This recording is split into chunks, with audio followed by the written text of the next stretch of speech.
What's your take on the Michael Jordan statement? Did you was he straddling the fence with it, or was he trying to say this and say that, or I mean, was he trying to be sensitive to one group and sensitive to both at the same time? What's your take? After all these years, 53 years old, what's your take? Now, I ain't one to say that I don't respect Mike's game.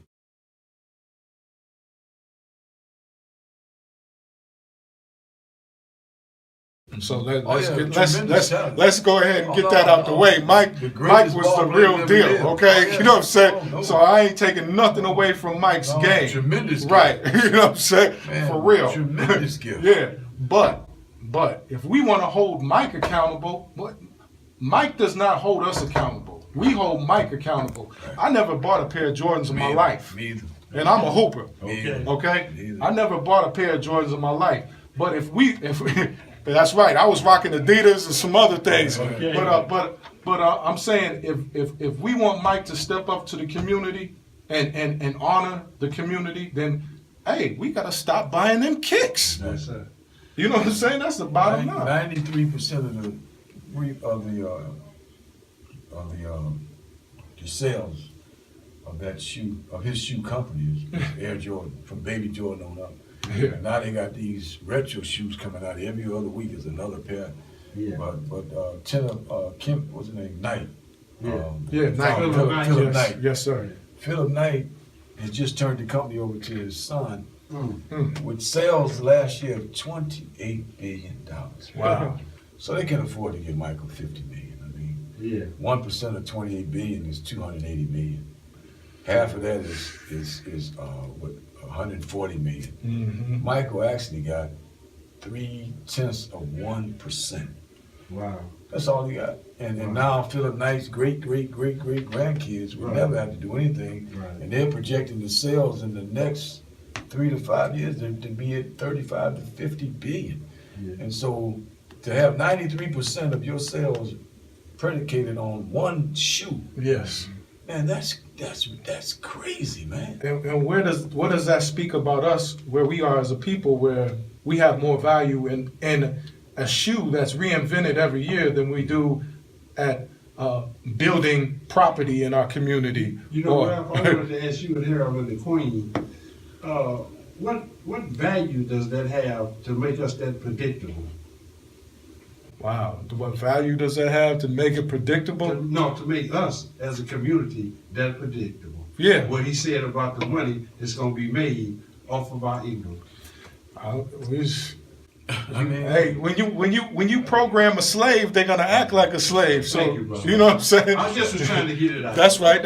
And you know what? Personally, Mike owes Chicago a gang of chips. Oh, yes, sir. You understand? Mike needs y'all need to play the big payback on Mike and call him to this radio station, because Mike owes a lot of money to the youth in this community and to the spirit and the energy and the strength in this city of Chicago. Red boy Craig Hodges here a couple of times, and in 1992, Craig went to the White House with his dashiki on, but he gave George Bush a note and said the conditions of black children in Chicago, education-wise, and the housing and the economic conditions, disparities, not only in Chicago but for the whole country. And then he said Mike was not doing anything, and Mike's answer was, "I'm tired of niggas bitching at me for not doing nothing." And he said, "I don't owe y'all nothing." So Craig gets kicked out the NBA, the best 3-shot shooter in the world, 3 times in a row. And Craig said right here, my best friend was John Lucas and Quinn Buckner, who were coaches at the time. He said, I know I could play for Dallas. They only won 5 games that year.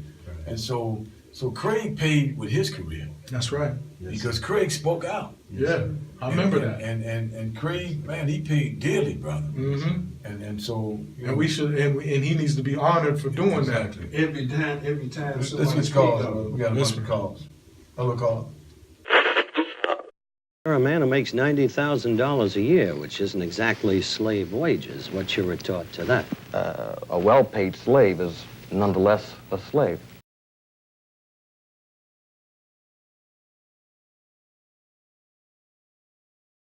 When celebrities can use their celebrity as a platform, yes, to get a message across. That's right. And that's all we ever asked him to do. I mean, we never asked him for no money. Just Just use your celebrity status as a platform, like Muhammad Ali, like Curt Flood, Yeah. like those that before you Yeah. that paved the way for your free agency. If it wasn't for Curt Flood, Yes, sir. all you Negroes would still be slaves according sir. to the contractual agreements that they signed. Yes, sir. But you know, a good way to kind of see through the lens of Mike and maybe some of his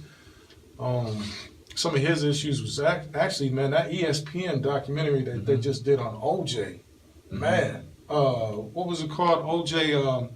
I haven't seen Only it, made in everybody's talking America. about it. Yeah, made in America or only made in America, Right. something like that. But that OJ documentary that just came out, man, it's deep because it shows you basically the kind of the pressures of black male identity, and then with the pursuit of the blessings of the owners and the pool of money, and how that really, you saw an evolution of OJ, kind of like where he began to consciously not identify basically as being black. Right.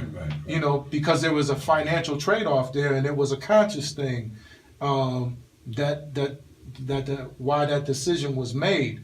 But many people have to make that decision. Am I going to use this as a platform to deal with some of these issues that we experience in our community, or is the best thing for me is just to take care of me and mine? And you know what? We'll have to do something about that other stuff later. One of the things that they didn't talk about, I haven't seen this. It's deep. thing, but OJ took classes on how to act more white. I mean, he literally took classes, Yeah. and the classes was how to act more white.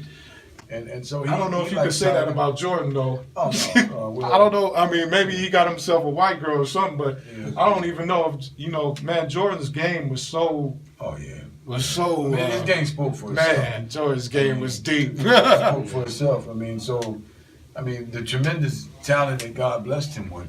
That's right. I mean, the unfortunate part about it is that he's only used it for monetary gain. That's right. And so, I mean, the gift Yeah. that God has given him is a tremendous gift. Yes. But that don't mean that he's going to use the gift in any other kind of way to free his people. That's all I I was mean, saying. he has a tremendous gift.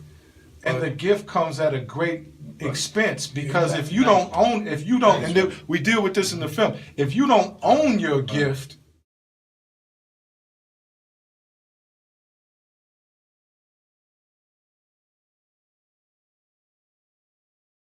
then you have to pay a cost. That's right. That's You right. understand? That's Now right. think about it. With Jordan, what was the cost that he had to pay because he didn't own his gift?